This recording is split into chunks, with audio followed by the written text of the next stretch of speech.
रात अचानक धीमी धीमी बारिश होने लगी थी। रोहन जॉब से घर आते वक्त रास्ते में एक छोटी सी चाय की दुकान पर चाय की चुस्की लेने के लिए रुका था। उसने अपनी नई बाइक दुकान के ठीक सामने पार्क की थी, जहाँ पर छत थी ताकि बारिश में बाइक भीगे नहीं। फिर वह चाय के प्याले से चुस्कियाँ लेते हुए अपनी नई बाइक को बड़े प्यार से देख रहा था। तभी उसके उदास मन में ख्याल आया कि मुझे नौकरी मिल गई, मैंने नई बाइक भी खरीद ली, पर इस बाइक के पीछे बैठने वाली अब तक नहीं मिली है। अगर वह मिल जाए तो मुझ जैसे अकेले रहने वाले अनाथ की ज़िंदगी में बाहर आ जाए। तभी अचानक बारिश में भीगते हुए एक लड़की उस दुकान में आई और रोहन की बाइक के पास खड़ी हो गई। उसने बाइक की पिछली सीट पर बैग रखा और अपनी भीगी ओढ़नी से बारिश का पानी निचोड़ने लगी। उस लड़की ने लाल रंग की सलवार कमीज पहनी हुई थी। उसे देखकर रोहन की धड़कनें मानो कुछ देर के लिए रुक सी गई थी। वह उसकी तरफ देखे ही जा रहा था। बारिश में भीगे हुए इसके काले घने बाल ऐसे लग रहे थे मानो रेशम के धागे हो।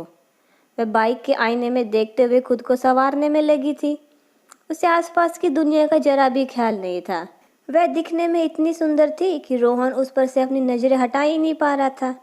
आखिर में लड़की ने बैग में से एक बिंदी निकाली और बाइक के आईने में देखते हुए धीरे से अपने माथे पर लगा दी। रोहन ने उस लड़की के साथ बात करने का मन बना लिया था। तब तक बारिश भी रुक चुकी थी। रोहन ने जल्दी जल्दी चाय का कप रखा और छोटू को पैसे दिए ताकि वह सुंदरी कहीं निकल ना जाए और वह उससे बात कर सके। पर तभी रोहन के कानों पर भारी आवाज़ पड़ी। कोई आदमी बाइक का हॉर्न बजाते हुए आकृति आकृति नाम से पुकार रहा था और उस भारी आवाज़ को सुंदर लड़की ने जवाब दिया, आती हूँ मामा जी।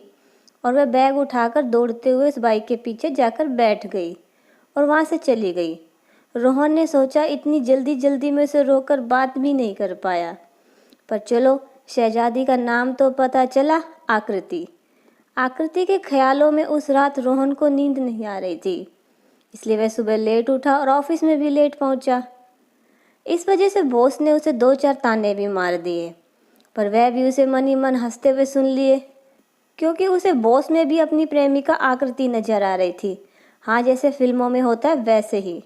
रोहन ऑफिस में अपनी जगह पर कुछ फाइल्स चेक कर रहा था।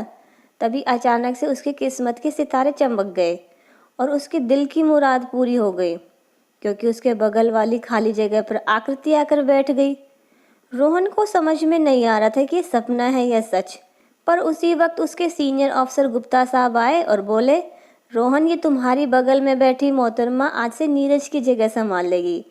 आज कंपनी में इनका पहला दिन है, तुम दोनों आपस में परिचय कर लो, मुझे तत्काल कहीं बाहर जाना है।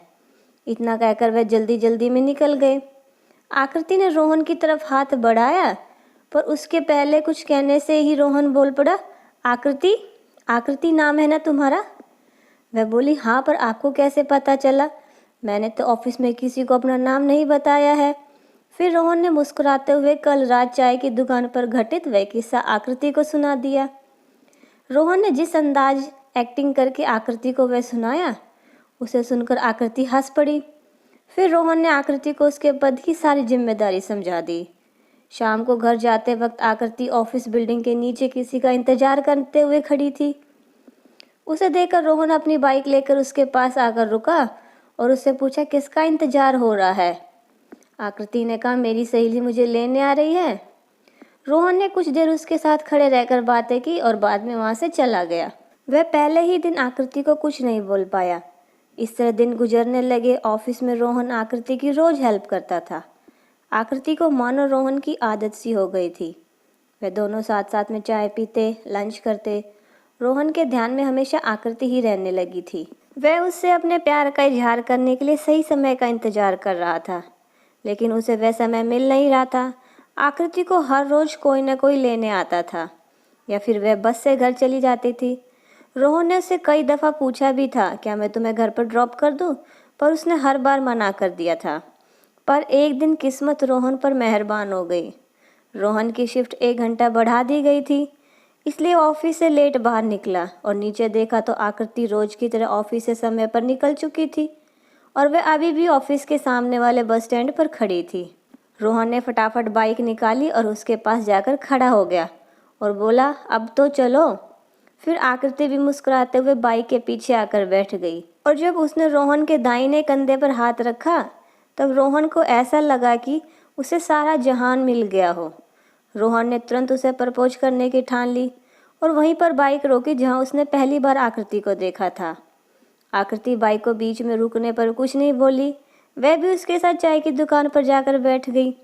तभी रोहन ने आकृति का हाथ अपने हाथ में लिया और घुटने पर बैठकर कहा, आई लव यू आकृति, मैं तुमसे बहुत प्यार करता हूँ। आकृति भी रोहन को मन ही मन चाहती थी, इसलिए वह भी आई लव यू टू कहकर उसके सीने से लिपट गई। उस दिन के बाद रोहन आकृति को रोज उसकी सोसाइटी के नज़दीक ड्रॉप करता था। वह दोनों हर छुट्टी के दिन घर पर कुछ न कुछ बहाना बनाकर घूमने जाते थे। इसी तरह दोनों का प्यार परवान चढ़ने लगा। दोनों घंटों तालाब के किनारे बैठकर एक दूसरे से बातें किया करते थे, पर एक दिन उनको प्यार की किसी की काली नज़र लग गई। आकृति की मामा ने उसे रोहन के साथ बाइक पे घूमते हुए देख लिया था और जब दूसरे दिन आकृति जॉब पर पहुंची तब उसने दिन भर रोहन से बातें नहीं की। वो दिन भर आकृति की तरफ ही देख रहा था, पर आकृति ने उससे नज़रें नहीं मिलाई और रोहन ने उसकी आंखों में नमी देख ली थी। शाम को पार्किंग एरिया में आकृति रोहन का इंतजार कर रही थी। जब रोहन ने उसे देखा तो वह दौड़ते हुए उसके पास गया। उस वक्त आकृति बोली, रोहन, हमारा प्यार इससे आगे नहीं बढ़ सकता, तुम्हें मुझे हमेशा के लिए भूलना होगा। रोहन की आंखें भर आई थी। उसने पूछा, पर क्यों? तभी उसके पीछे से एक भारी आवाज़ सुनाई दी, मैं बताता हूँ क्यों। वहाँ आकृति के मामा जी आए थे। वह बोले, मैंने कल आकृति को तुम जैसे 2 रुपए वाले लड़के के साथ बाइक पे घूमते देखा था।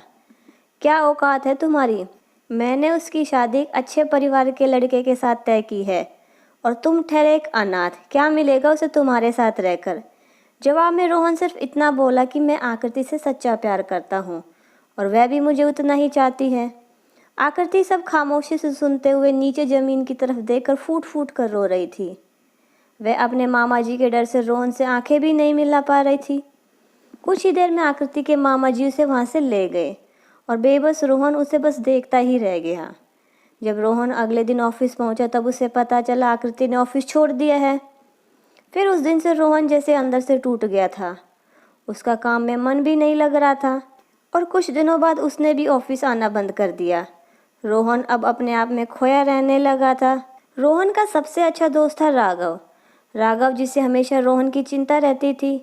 राघव रोहन को तकलीफ में नहीं देख सकता था, इसलिए वह एक रात उसके घर पर गया, पर वहाँ 12 बजे तक इंतजार करने पर भी रोहन नहीं आया। फिर उसने पड़ोसी से पूछताछ की तो उन्होंने बताया कि आजकल वह कभी कभी ही घर आता है और जब भी आता है नशे में धुत होता है। अब राघव को इस बात की जड़ तक पहुंचना था, इसलिए दूसरे दिन सुबह सुबह उसने रोहन के ऑफिस जाकर उसके एक दोस्त से सारी बातें पता कर ली और किसी तरह आकृति का नंबर भी ले लिया और उसका घर का पता भी ले लिया। तभी इन सब के बीच में एक अनहोनी हो गई। उसे रोहन के पड़ोसी ने फ़ोन करके बताया, रोहन ने जहर खाकर आत्महत्या करने की कोशिश की है, पर हमने उसे हॉस्पिटल में एडमिट करा दिया है। यह सब सुनकर राघव हॉस्पिटल जाने की बजाय अपनी गर्लफ्रेंड को लेकर आकृति के घर पर गया। किस्मत से उसके घर पर कोई नहीं था, इसलिए आकृति को रोहन के बारे में सब कुछ बताने में मुश्किल भी नहीं हुई। जब आकृति को रोहन के आत्महत्या के बारे में पता चला तो वह तुरंत उन दोनों के साथ हॉस्पिटल में पहुंची। आकृति ने अपने मामा को एक सहेली के एक्सीडेंट के बारे में बहाना बनाकर यकीन दिलाया और रात होने तक हॉस्पिटल में ही रुकी रही। जब रोहन ने आंखें खोली तब वह रोते हुए उसके सीने से लिपट गई और बोली, मैं भी तुम्हारे बिना अब जी नहीं सकती रोहन। फिर कुछ ही दिनों में दोनों ने दोस्तों की मदद से शादी कर ली और उसके बाद वह दोनों उस शहर में कभी नहीं दिखे। उन्होंने अपनी ज़िंदगी के लिए नया ठिकाना ढूंढ लिया और एक दूसरे में हमेशा के लिए खो गए। तो उम्मीद करती हूँ कि आप लोगों को ये कहानी पसंद आई होगी। अगर पसंद आई है तो प्लीज़ इसे लाइक, शेयर और चैनल को सब्सक्राइब कीजिएगा। मिलते हैं अगली कहानी में, तब तक के लिए खुश रहिए।